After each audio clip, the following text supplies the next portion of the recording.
ছাত্র জনতার গণ আন্দোলনে পতন হয় আওয়ামী লীগ সরকারের। সেদিন দুপুরেই দেশ ছেড়ে ভারতে পালিয়ে যান সাবেক প্রধানমন্ত্রী শেখ হাসিনা।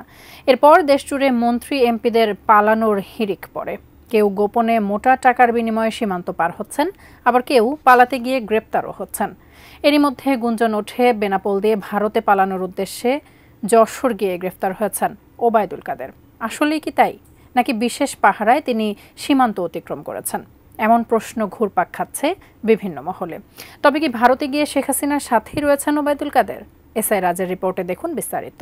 শেখ হাসিনাও পালাবে না, তার কর্মীরাও পালাবে। একটা শব্দও বলবো না, পালাবো না। কোথায় পালাবো?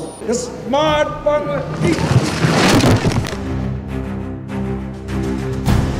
ছাত্র জনতার অভ্যুত্থানে শেখ হাসিনা সরকারের পতনের পর জনরোষ থেকে বাঁচতে এবং গ্রেফতার এড়াতে আত্মগোপনে যান আওয়ামী লীগ সরকারের মন্ত্রী এমপি সহ দলটির বিভিন্ন পর্যায়ের নেতাকর্মীরা। এমনকি পুলিশের বেশ কয়েকজন ঊর্ধ্বতন কর্মকর্তাও গা ঢাকা দিয়েছেন। এরই মধ্যে অনেকে গোপনে সীমান্ত পাড়ি দিয়ে দেশ ছেড়েছেন, আবার কেউ কেউ পালাতে গিয়ে প্রতারণার শিকার হয়ে গ্রেফতারও হচ্ছেন।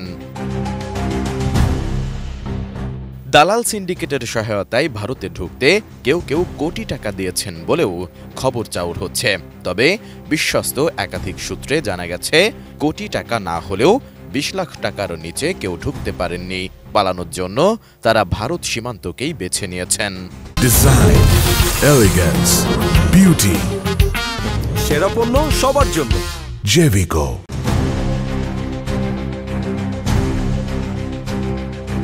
তাদের মধ্যেই একজন আওয়ামী লীগের সাধারণ সম্পাদক, সাবেক সড়ক ও সেতুমন্ত্রী ওবায়দুল কাদের। শেখ হাসিনা সরকারের পতনের পর থেকে গা ঢাকা দিয়ে আছেন তিনি। আন্দোলনের সময় তিনি ছাত্রলীগকে উস্কানি দিয়ে সহিংসতা বাড়িয়ে দেন বলেও অভিযোগ আছে। এছাড়া শোবিজের নায়িকাদের সাথে তার সখ্যতার কথা সবার মুখে মুখে।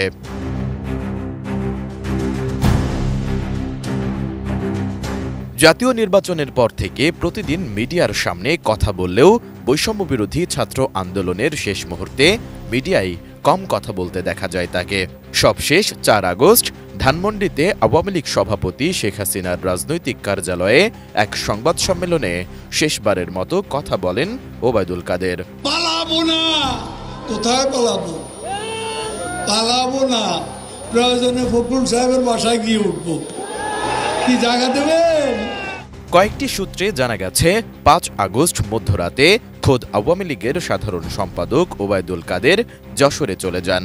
সেখানে তাকে গুরুত্বপূর্ণ একটি নিরাপদ স্থানে আশ্রয় দেওয়া হয়। পরদিন তিনি বিশেষ পাহারায় সীমান্ত অতিক্রম করেন বলে জানিয়েছেন যশোর ও বেনাপোলের বেশ কয়েকটি দায়িত্বশীল সূত্র। তবে তারা পরিচয় প্রকাশ করতে রাজি হননি। আর ঠিক কত টাকার বিনিময়ে ওবায়দুল কাদের সীমান্ত পার হয়েছেন সেটাও জানা যায়নি।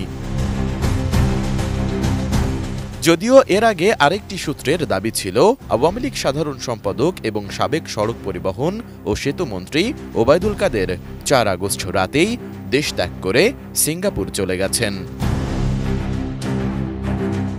এদিকে ৩০ সেপ্টেম্বর দেশের একটি জাতীয় দৈনিকে বলা হয়েছে, দেশত্যাগের জন্য আওয়ামীপন্থীরা যশোর, ব্রাহ্মণবাড়িয়া, কুমিল্লা, হবিগঞ্জ, সিলেট, দিনাজপুরের হিলি ও পঞ্চগড়ের বাংলাবান্ধা সীমান্ত ব্যবহার করেছেন।